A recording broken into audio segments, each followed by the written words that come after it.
So we're going to launch into something a little bit different this morning. About 10 years ago, a bunch of us took a mission trip to Jamaica. And one of the things we were going to do in Jamaica was we were going to lead worship in VBS and do a couple other things. And so I volunteered to take my guitar. So we would have some kind of instrument there. We didn't know if they had anything. At the time, my acoustic guitar, I had just bought it. It was pretty new, and it was kind of expensive, and it was kind of like my baby. And I thought, I don't know if I want to take that there. And I was so scared. I mean, it had a good case, but it wasn't a travel case. And I had looked online. About how to transport instruments on airplanes. And I had seen all these pictures of mangled cellos and guitars and all these instruments that when they throw them down in the cargo hold, they just become mangled. And I was so afraid of that. I called the airline. And they said to me, well, one of the things you can do is they have in the front of the plane, they have this closet. And especially in the summertime, that closet's probably not used. So if you get there first and you ask them nicely at the gate, they will tell you you can put your guitar in that front closet. I said, that sounds great. And so my goal going in every airport was to be the first to get to the check-in gate so I could ask them if I could put my guitar in the front closet. And so that worked pretty well in Detroit when we were flying from Detroit to Miami. But Miami airport is huge. It's like two different places. Our gate was so far away. And I mean, I was running through that airport. I mean, I was like O.J. Simpson, right? Like before the white Bronco. And I run, and the team's behind, and they're like, what are you doing? I said, I got to get there. So, yeah, me running through the airport with the guitar. Just picture that for a moment. But anyway, I get to our gate, and my heart sinks. This was summertime. There were a lot of other mission trips, evidently. And at the gate in line to talk to the person, there were 3 guys from 3 other churches, and they all had guitars. I thought, oh my gosh, what am I gonna do? My heart sunk. Well, that's kind of a silly example, but I was desperate. I was so desperate to not have to put my baby in luggage down there, and so I didn't know what to do. Now that's kind of not a real consequential thing, but we all have instances where we have done everything we know to do. Like we have talked and manipulated and tried to control everything that would lead us to the outcome that we needed to have. And we've all felt that feeling in a variety of ways where you just don't know what else to do. And whether it's maybe you're waiting to hear whether or not you got the job. You've done everything you know to do. You've spiffed up your resume. You went to the right school. You knew the right people. You made some phone calls. And now it's completely out of your hands. We've all felt that. Or maybe you're single and you desperately want someone to share your life with. And you've put yourself, by the way, I was going to do a series starting today on dates, heartbreaks, and love, dates, and heartbreaks, I think I was going to call it. It was going to be a Valentine series on love and dates and heartbreaks. I'm not going to do that. I'm going to push that off. But we all know what it's like, right? Because we've been so desperately wanting somebody to share a life with this. We put ourselves out there. We join an online dating service, which we swore we'd never do, and we've not met the right person. We think maybe you've met the missing link a couple times on dates, but you've never found the right person, and you don't know what else to do. Your friends keep telling you, hey, just be positive, but you've done everything. Every one of us at some point or another in some situation has been in that line behind people with the guitars, and you know that there's not going to be room for yours in whatever the situation is. So there I am. I finally get up to the gate person, and my team is still back there somewhere. And she says to the guys ahead of me, yeah, you can put your guitars in the closet. And I get up to the person, and I pray this very simple prayer. God, I've got nothing left. I've done everything I can. I ran as fast as I could run, and I'm about to die right now of heart failure. God, you've got to do something to save my baby. So I get up to her, and she obviously knows exactly what I'm going to ask her. And she says, sorry, sir, there's no more room in that front closet. I said, please, is there anything I can do? Is there anything that can be done? Is there anywhere? And then she asked me the magic question. She said, I started playing guitar a couple years ago, and my guitar is not very good, but I'm saving up for a good one. What kind of guitar is that? I thought, here's my chance. So guitar players are really kind of funny people. We're very, very partial to the kind of guitars we play. And so I said, I have to be very careful how I answer. The wrong answer could mean my guitar would get cast down in the nether regions of that plane. I said, well, it's a Taylor guitar. Her eyes lit up. Oh, Taylor guitars, I love Taylor guitars. That's the kind of guitar I'm saving for. I can't wait to get one. I said, would you like to see it? She said, well, yeah, sure. I opened it up, so, oh, that's nice, beautiful guitar, blah, blah, blah, whatever. I said, how would you like to hold it? You want to play it? She said, oh, I'd love to, but I can't. We're too busy and there's not enough time. But here, let me tell you what we'll do. She said, I'm gonna take your guitar and I'm gonna what do they call it? Check it, huh? Gate check. I had the word last time, but I forgot this time. We'll gate check your guitar, and I promise you, when you get off the plane in Kingston, Jamaica, it will be right there, ready for you. It'll be safe and sound. And then I saw her go tell the crew, be careful of this guitar. This is a Taylor guitar. And so, I was able to do that, and I felt so much better. But we landed in Kingston. It was waiting there for me. And the only thing I can say is that God came through. And so we're going to start this new series today. We're going to talk about, frankly, something that I've never preached about this, and yet it's something about which the Bible says a lot. We're going to be looking at this thing called God's favor. God's favor. And to kind of help me explain what I'm talking about, I got some pictures here. I didn't draw these pictures. I found them somewhere. But this picture here kind of is the problem. We have a problem. We're over here. The solution is over here. And we've got to get from there to whatever the solution of this problem is. And then this next one comes up. And we see that we can do all we can do. We can run as fast as we can run. We can give everything we have to give. We can offer everything. But there's still that point where we're not there, and we can't do anymore. And then there's something that comes in, and that is what we're talking about. And it's called, in the next picture, the favor of God. That when we come up against that wall, and it's separating us from whatever we need to do, wherever we need to go, whatever we need to be, it's that thing called God's favor, which will take us the rest of the way. So kind of a simple explanation or simple definition of God's favor would be this. It's his supernatural intervention to bring a blessing into your life. God's supernatural intervention to bring a blessing into your life.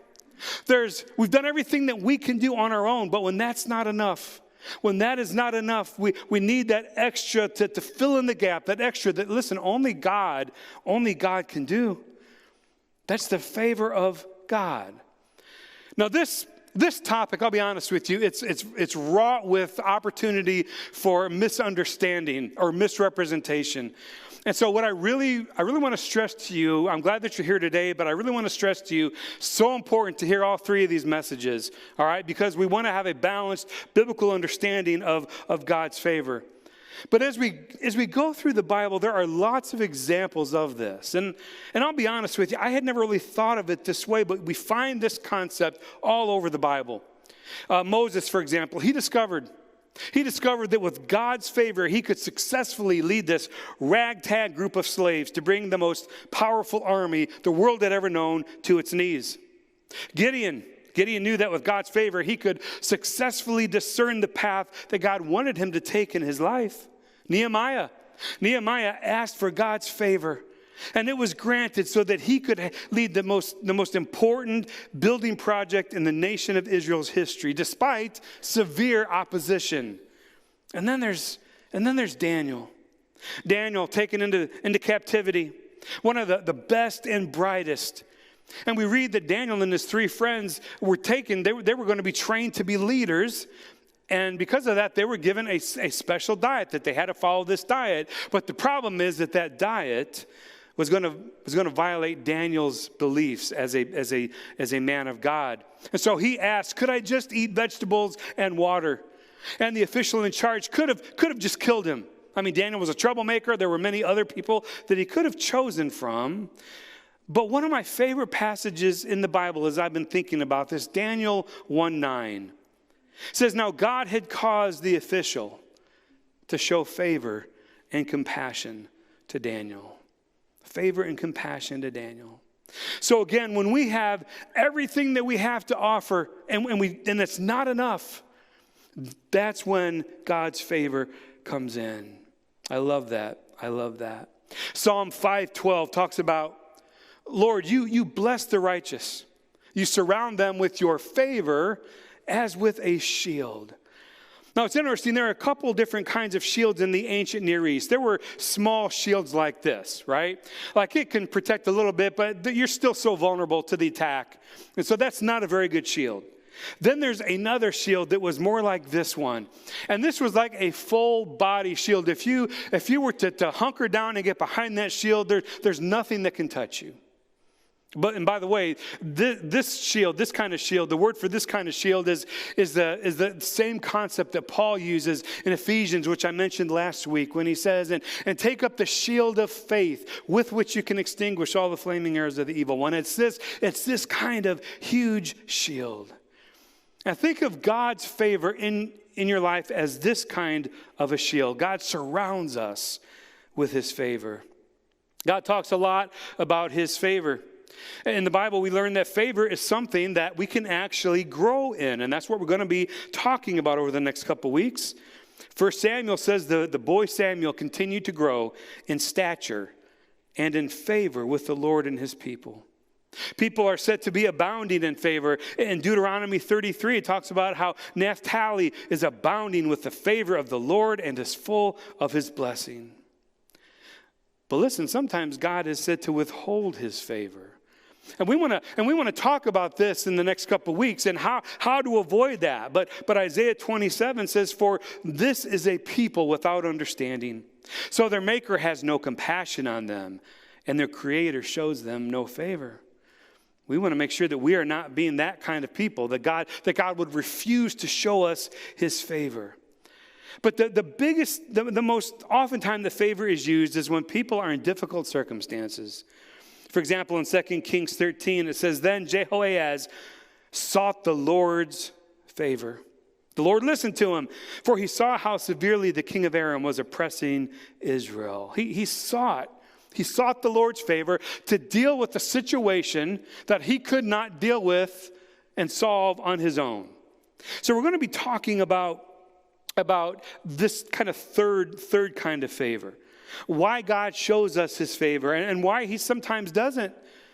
And listen, we're also going to talk about the role that suffering has in bringing about God's favor in our life. Now, make no mistake about it. Again, here's opportunity for misunderstanding. We talk about God's favor. I am not talking about what we call vending machine God. That God's main purpose in life is to pop out blessings to us and to make us rich so we can buy the latest jet every year or do whatever, as we oftentimes hear TV preachers and various prosperity gospel people talk about. We're not talking about financial material stuff here. And it's the indictment on us as a nation and as a people that almost always when we talk about these kinds of things, our mind goes to financial things. And there's so much more that is involved in that, in God's blessing and God's favor. And so let's be clear that we're not talking about some prosperity theology here. In fact, sometimes it's the opposite because, listen, sometimes the thing which brings favor with God is actually when we are suffering. It's a lot. Happens a lot. A.W. Tozer, the great Christian writer, said, I doubt whether God can bless a man greatly until he has hurt him deeply. I doubt whether God can bless a man greatly until he has hurt him deeply.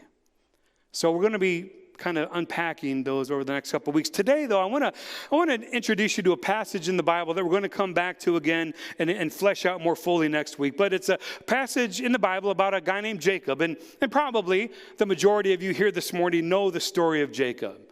But we're going to kind of pick up the story when we encounter him and we find him later in life.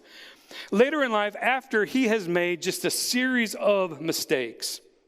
Now, we know that Jacob was a twin, and his twin brother Esau was somebody who was kind of getting used to being burned by his brother Jacob. I mean, they had the worst kind of sibling rivalry.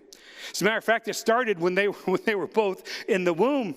Started the sibling rivalry. Esau came out first, but when he came out, Jacob was holding onto his heel to try and pull him back in so he could be the firstborn. I mean, they just were a mess as brothers. In fact, it got so bad that they had actually parted ways. But at one point, God tells Jacob, hey, you need to go back to your brother. You need to go back to Esau, and you need to heal. You need to heal this relationship. Jacob says, God, I don't know if I can do that. I mean, you know the things that I have done to him. I have not been very good to him, and I'm afraid that if I go back, like he's gonna kill me. I can't do that. God said, now this is what I want you to do. And Jacob says, okay, but I'm telling you, he's going to kill me.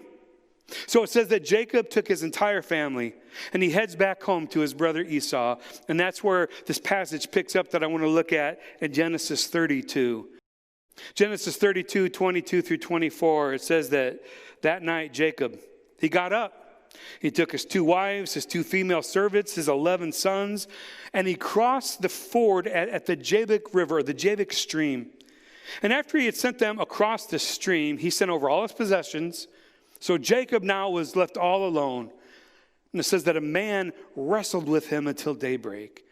And when this man saw that he could not overpower him, it says that he touched the socket of Jacob's hip, so that his hip was wrenched as he wrestled with this man. And then the man said to Jacob, let me go, for it's daybreak.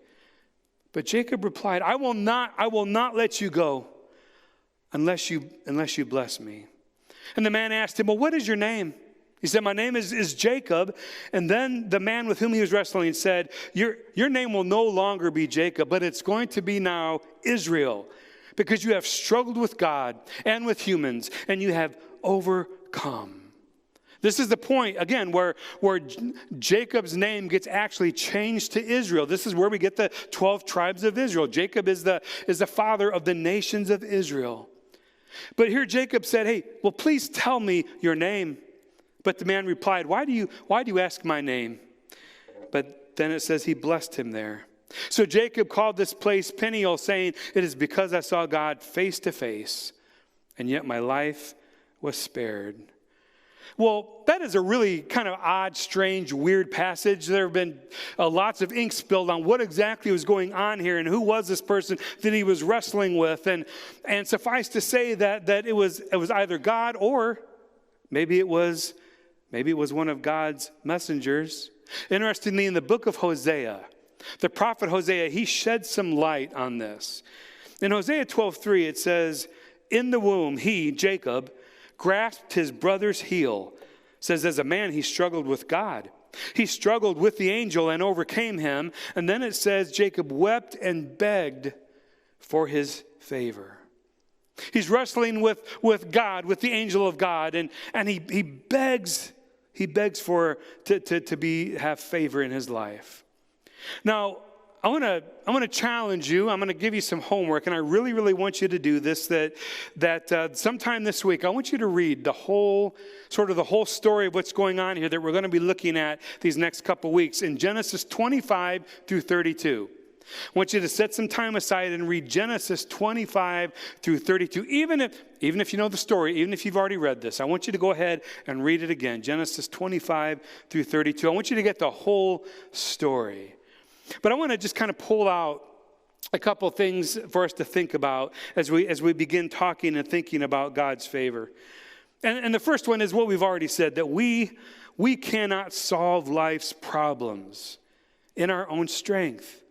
We just oftentimes can't do it. Most of the time, we can't do it.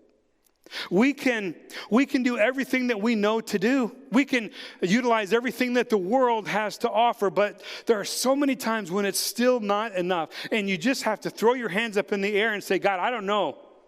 I don't know how I'm going to pay this bill. I don't know how I'm going to overcome this illness. I don't know how I'm going to heal this relationship. God, I don't know. I've done everything I can do, but I don't know what else to do.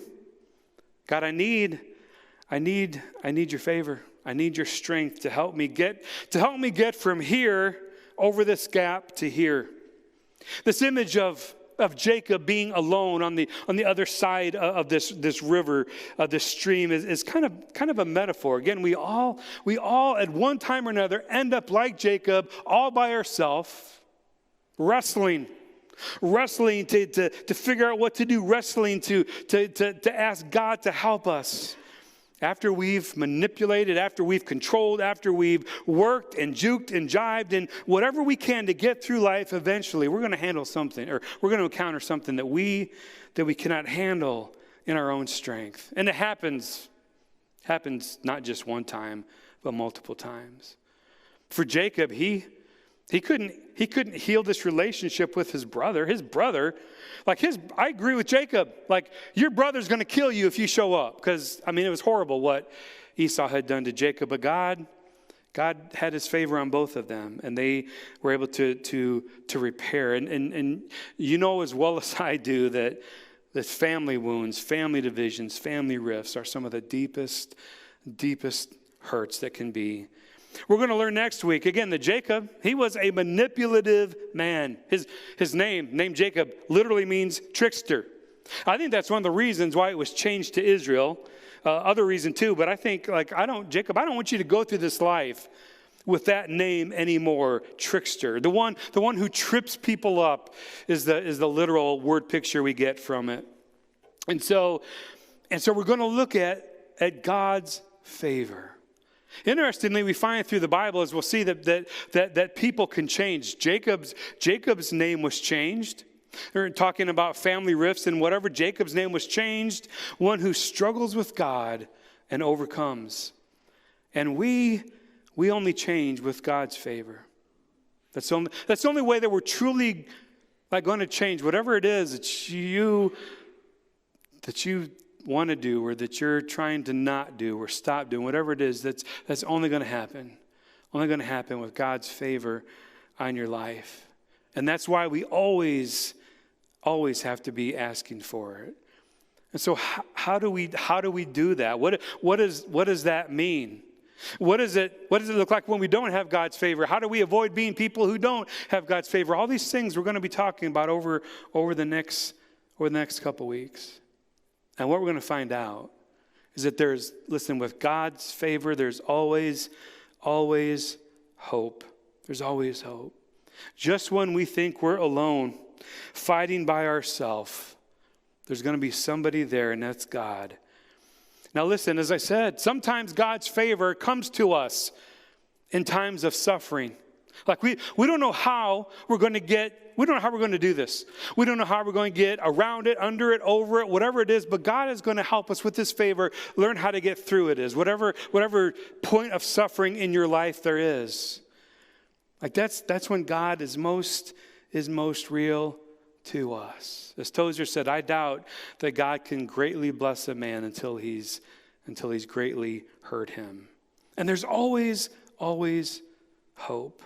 The favor of God. The next couple of weeks. So I want you to be sure that you're here. If you're not able to come, make sure that you watch online. I was thinking about the favor of God, and I struggled with kind of how to help you visualize this, and I came up with those pictures. I found those on the internet. I did not draw those, but I was also thinking of sort of the bridge metaphor. Like we get over the bridge, and maybe there's a gap in the bridge, and we can't get to the other side, and it's only God's favor that helps us get to the other side. And so I was thinking about bridges because I love bridges. I'm fascinated by bridges. I like to watch shows that talk about how they were built. Last summer, I read a book, 300, 400 pages about the building of the Brooklyn Bridge. It was absolutely fascinating. The Mackinac Bridge fascinates me. I'll never forget the first time I rode over the thing on my motorcycle, I was scared to death. I said, God, I'm not going to make it unless your hand is upon me. And you know, you've been on the bridge when it's windy, and it was rainy and windy, and I'm on my motorcycle. I had just started riding, and I'm on the right side going into the island, and so it's metal. It's a metal grating on that side, which isn't really good for, but I was petrified. But I was reading this past week of another bridge, and that's the Golden Gate Bridge in San Francisco. And I read how it was built between 1933 and 1937. Now, during the first half of construction, over a dozen, I think 13 or 14 men fell 700 feet off the structure to their death in the waters below. And I think it must have been at some point, probably number 14, that the people in charge said, hey, we better do something about this. So they halted construction, and they spent hundreds of thousands of dollars rigging up this humongous net below where they would be working.